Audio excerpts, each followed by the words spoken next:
अस्सलाम एवरीवन, मैं हूं फहमीन और आप लोग देख रहे हैं रियल डायरीज।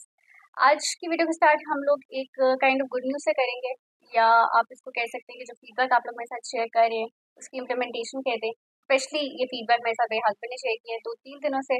कॉन्स्टेंटली वो मुझे कह रहे हैं कि भाई थोड़े से टू द पॉइंट बात कर लो, थोड़ा सा कॉन्वर्सेशन को कम ड्रैग करो, एक ही बात बार बार करती रहती हो। तो अगर टू द पॉइंट बात करोगी तो तब भी लोग देख लेंगे, बल्कि शायद ज़्यादा देख लें। अब मेरे लिए थोड़ा सा मुश्किल था इस फीडबैक के ऊपर काम करना, क्योंकि मैं वो स्टूडेंट रही हूँ बचपन में जिसको टीचर्स कभी उसके फ्रेंड के साथ नहीं बैठने देते थे। मैं इतनी बातें करती थी कि मेरी हर पीरियड के अंदर सीट चेंज हो रही होती थी। कभी कभार तो फिर मेरा पूरा सेक्शन ही चेंज हो गया। इनफैक्ट जब मैं एग्जाम्स दे रही होती थी और अगर कोई ऐसा सब्जेक्ट होता था ना, इस्लामियात पाकिस्तान स्टडीज जिसमें सही आपने गप्पे मारनी है, उसके अंदर मैं प्रॉपर 15-20 एक्स्ट्रा शीट्स देती थी। आप मुझसे पूछो कि पाकिस्तान कब बना, मैं आपको बताऊंगी कायद आजम कब पैदा हुए, वहां से मैं टॉपिक स्टार्ट करूंगी। सो मुझे थोड़ी सी आदत है ज़्यादा बोलने की, और इस फीडबैक पर मैं थोड़ा प्रेशर भी ले रही थी कि भाई मैं कैसे कम बात करूँ, मुझे तो अपना हर पॉइंट बड़ा इंपॉर्टेंट लगता है। लेकिन फिर अल्लाह मियाँ जो है ना, जैसे कहते हैं कि अपने नेक बंदों की हेल्प करते हैं, तो अल्लाह मियाँ ने हेल्प की मेरी। और ऑनियन हुई बिस्मिल की एपिसोड 11 और 12, जिसमें अल्हम्दुलिल्लाह तक भी नहीं हुआ।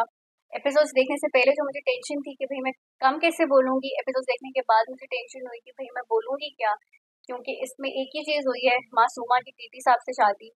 और ये तो आई थिंक एपिसोड 1 से हम सबको क्लियर था कि ये शादी होगी। इसके अलावा पिछली जो आई थिंक एपिसोड 9 और 10 थी, उसमें भी ये था कि जुमे को शादी हो रही है, शादी हो रही है, शादी हो रही है। तो आई थॉट कि शायद इस एपिसोड में वेंसडे को शादी दिखा दें और थर्सडे को जो है वो दिखा देंगे भाई रेहाम का कुछ रिएक्शन या कोई आफ्टर मैथ वगैरह कि क्या हुआ है। लेकिन नहीं, उन्होंने ये जो 2 एपिसोड है इसको एक एपिसोड की तरह ट्रीट किया, और बिल्कुल एंड में जाके शादी और एंड में जाके रेहाम का रिएक्शन। और वो भी अभी प्रॉपर रिएक्शन नहीं है, वो सिर्फ क्वेश्चन कर रही है। अभी नेक्स्ट एपिसोड के अंदर रेहाम जो है वो थोड़ा सा अपने जो बेटा है मूसा उसके पास जाके कह रही है कि I think something is wrong with your father. वो भी अभी उसमें भी आने के लिए 1 हफ्ता रहता है। तो बहुत हैपनिंग नहीं थी, बहुत मज़ा नहीं आया। मैं वो बंदी रही हूँ जिसने पीटीवी का कंटेंट बहुत ज़्यादा कंज्यूम किया है, तो मुझे आदत है कि 13 एपिसोड्स के अंदर क्लाइमेक्स भी आ रहा है, आपका ट्विस्ट भी आ रहे हैं, आपकी एंडिंग भी हो रही है, और बड़े स्मूथली आपकी कैरेक्टर आर्क्स भी सारी डेवलप हो रही हैं। अब जो है फिर ड्रामास ने आहिस्ता आहिस्ता स्टार्ट करना शुरू किया कि 20 एपिसोड्स को नॉर्मलाइज किया। अब 20 के बाद 30 एपिसोड्स होना शुरू हो गया, और 30 में भी ये कि एक हफ्ते में 2 एपिसोड्स लग गए, बट दोनों एपिसोड्स में कुछ नहीं हो रहा। मसला ये होता है इस तरह की चीज़ों में कि जब आपका जो प्लॉट है उसके अंदर बहुत ज़्यादा चीज़ें नहीं ऑफर करने के लिए व्यूअर को, स्पेशली अगर मैं हूँ, तो फिर मैं ना छोटी छोटी चीज़ों के ऊपर ज़्यादा ध्यान दे रही होती हूँ। स्टोरी तो मुझे पता है कि कुछ है नहीं, तो मैं फिर देख रही होती हूँ कि अच्छा लाइटिंग कैसी है, अच्छा अब इसने ये कपड़े पहने हुए हैं, अच्छा ड्रेसिंग कैसी है, मैं इस तरह की चीज़ों के ऊपर कर रही होती हूँ।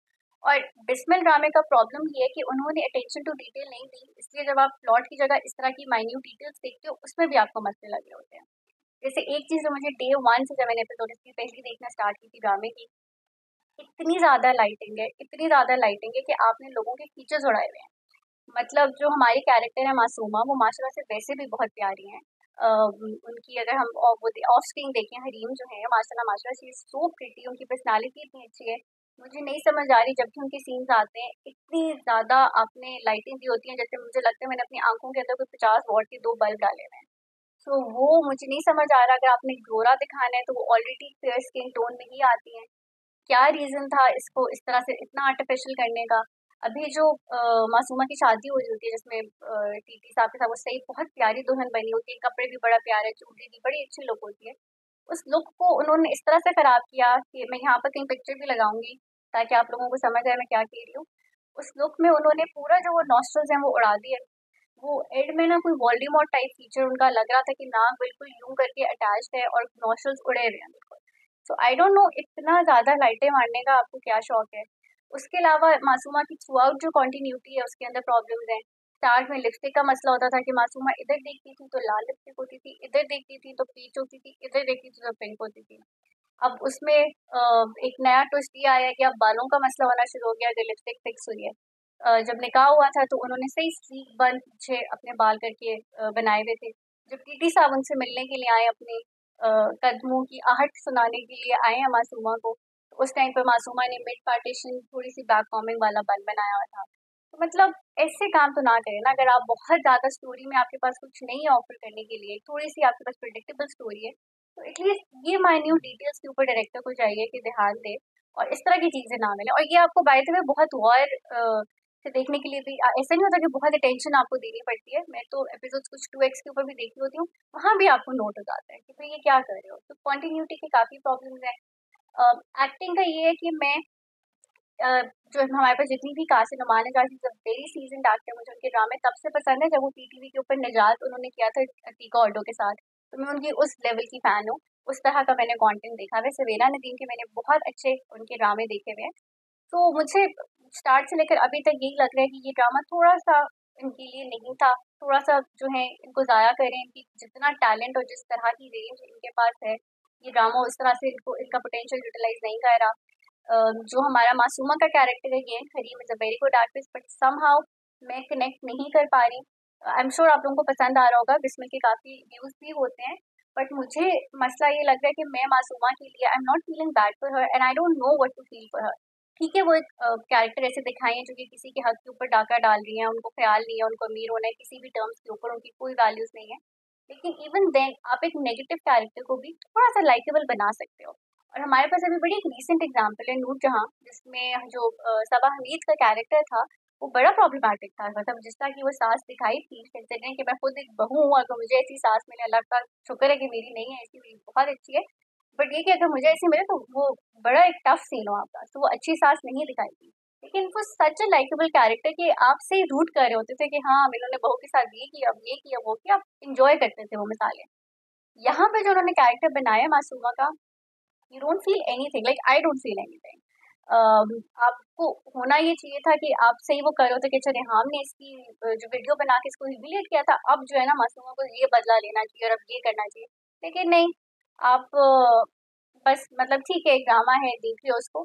तो थोड़ा सा कैरेक्टर के ऊपर आपको काम करना चाहिए था, थोड़ा सा ऐसी पर्सनालिटी दिखानी चाहिए थी जिससे थोड़ा सा हम कनेक्ट करते हैं, बिकॉज नेगेटिव रोल को भी आप थोड़ा बेहतर तरीके से दिखा सकते हो। इसके अलावा स्टोरी में देखें तो शादी हुई है, थोड़ा सा रेहाम ने जो है वो शक करने की कोशिश की अपने मियाँ के ऊपर। शक भी नहीं, मतलब वो परेशान है कि भाई मियाँ मेरा तकिया जो है वो रख के बेड में कहाँ चला गया।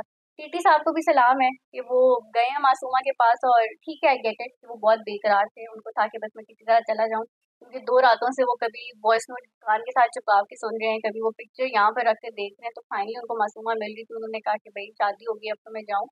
लेकिन वो एक छोटा सा कुशन बना के वहाँ पे चले गए। उनको क्या लग रहा था वो कुशन कब तक टीटी बन के रेहाम को एंटरटेन करता। सो वो थोड़ा सा अगर अक्ल यूज करके, बल्कि मासूमा से ही पूछ लेते कि भाई मैं क्या बहाना बनाऊं, स्पेशली क्योंकि उनका एक इतना सॉलिड स्टांस था कि भाई मैंने अपनी दूसरी शादी छुपानी है, वो नहीं बता के शादी करे। तो थोड़ी अक्ल लड़ाते, कोई बहाना वो करते।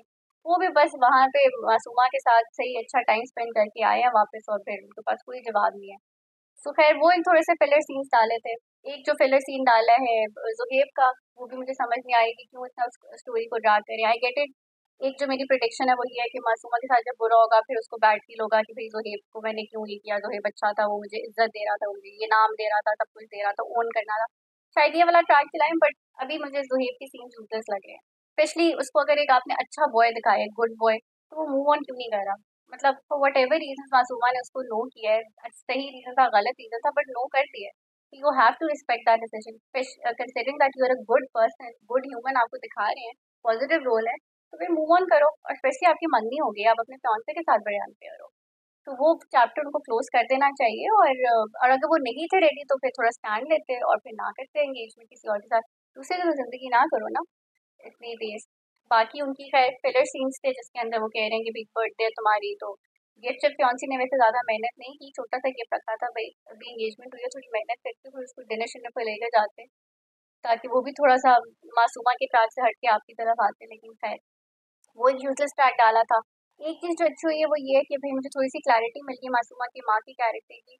पिछली एपिसोड में मैंने जब रिव्यू किया था तो मैंने कहा था कि भाई मासूमा जब शादी की बात करती है टीटी साहब से, तो माँ इतनी ओके क्यों है, माँ कह क्यों नहीं रही कि भाई थोड़ा ख्याल करो, तुम जो हो शर्म करो, टीटी साहब की बीवी है, उनका बेटा है, तुम क्या किसी की ज़िंदगी तबाह कर रहे हो। वो क्लैरिटी मुझे इस एपिसोड में मिल गई, क्योंकि माँ भी पूरी पूरी है अल्हम्दुलिल्लाह। वो भी जैसे मासूमा जो है वो जब उनको घर दिखा रही होती है, वो जिस तरह से घर देख रही होती है और जितना एंजॉय कर रही होती है, निकाह वाले टाइम पे भी जितनी खुश होती हैं, उनका बस नहीं चल रहा था कि अगर मासूमा जो है वो ना भी होती तो वो खुद भी टीटी साहब से शादी कर लेती। तो वो पूरे इस प्लान में इन है। बाप जो है वो थोड़ा सा रियलिटी चेक देते रहते हैं, लेकिन बाप का दुख भी समझ आता है। निकाह पे उन्होंने अपने उम्र के इंसान को एक तो पहले दामाद बनाया, फिर उसके बाद मुबारक को बेटा भी बुलवा दिया उनसे। तो उनका थोड़ा सैड समझ आना आता है। एक सीन और उन्होंने पेरेंट्स का डाला था मासूमा के, जिसके अंदर अम्मी जो है वो सब्जी काट रही हैं सुबह नाश्ते के टाइम के ऊपर, और पूछ रहे कि हमें नाश्ता देना चाहिए। तो वो लग नहीं रहा था कि उनका कोई मूड है, क्योंकि मुझे याद है, अब खैर मेरी अम्मी डांटे अगर वो सुने, बट मामा का जब मूड नहीं होता था मेरी अम्मी का, मेहमान आते थे बिन बुलाए टाइप वाला सीन, और बहुत ही ऑफ टाइमिंग के ऊपर, और अम्मी थकी होती थी क्योंकि वो काम भी करती थी, बच्चे भी संभालती थी, तो उस टाइम पे ना वो इस तरह के मेहमान से सवाल पूछती थी कि अच्छा तो चाय पीनी है, चाय नहीं पीनी है, इस टाइप की, ताकि जवाब भी आगे से नो में आए। हम अपनी अम्मी को तंग भी बड़े करते थे कि भाई चाय लेकर आए, पूछना क्या होता है। तो वही काम मासूमा की अम्मी ने भी यही स्ट्रैटेजी अपनाई कि नाश्ता लेके जाना चाहिए। कार्ड वो उस टाइम पे कोई आई थिंक मारू टाइप चीज रही है। फिर अगर आपने नाश्ते का पूछना तो सुबह उठ के ही पूछते, बजाय आप अपनी सब्जी तरकारी करने के आप बाप को कहते कि भाई वो करें। तो खैर वो उनकी मुझे नीयत नहीं लग रही थी इतनी कि लेकर आते। एक चीज और मैंने नोट की थी, जब मासूमा के फादर जो हैं वो शेफ बना रहे होते हैं अपनी, जो उनका पीछे बेड होता है वो, और जब मासूमा उठती हैं सुबह उठ के, उनका जो पीछे बेड होता है नए घर में जो टीटी साहब ने दिया है, उसमें ज़्यादा डिफरेंस नहीं था। अगर टीटी साहब का हम लोग अपना घर देखें जो रेहाम वाला है, उसके अंदर तो प्रॉपर आपके पास बड़े बड़े लॉन्स भी हैं, स्विमिंग पूल वगैरह भी है। उनके पास सही इंग्लिश बोलती हुए हाउस हेल्प भी वहाँ पर चक्कर लगा रहे होते हैं। अपना जो उनका कमरा है उसके अंदर तो प्रॉपर प्राइवेट लाउंज है, और फिर उसके बाद फर्नीचर अलग। तो वो तो इनफैक्ट जब मैंने कमरा देखा था, मैं थी ये ड्राइंग रूम से एंटर होके क्यों अपने बेड में जा रहे हैं। And then my husband told me कि गरीबों वाली बातें ना करो, वो उनका पूरा प्राइवेट लाउंज है जिसमें उन्होंने फिर उनका अपना फर्नीचर बेड वगैरह सारा रखा हुआ है।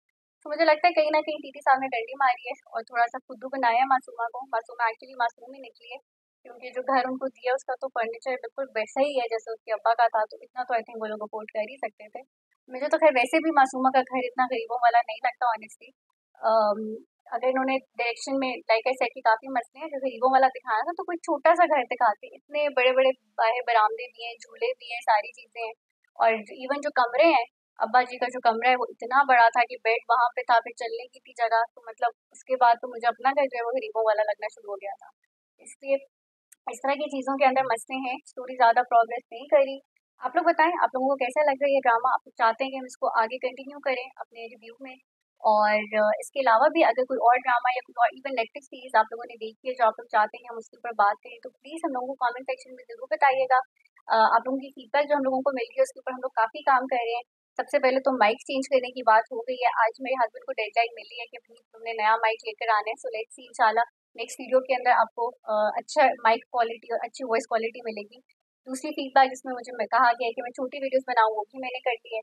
तीसरी फीडबैक जिसके अंदर आप लोगों ने कहा कि क्लिप्स वगैरह जो है वो ऐड करें, उसके ऊपर भी हम देखें कि कॉपीराइट से बच के हम लोग किस तरह से क्लिप्स ऐड कर सकते हैं। सो आप लोगों की फीडबैक को हम लोग बहुत इंपॉर्टेंस दे रहे हैं। आप लोगों ने ये करना है कि चैनल को सब्सक्राइब करना है, हम लोगों को इंस्टा पे फॉलो करना है, और हमें बताना है डे बाय डे कि हम अपने आप को कैसे इम्प्रूव कर सकते हैं। आप लोगों की फीडबैक हमारे लिए बहुत इंपॉर्टेंट है। दुआ में याद रखिएगा। Thank you so much. अल्लाह हाफिज़।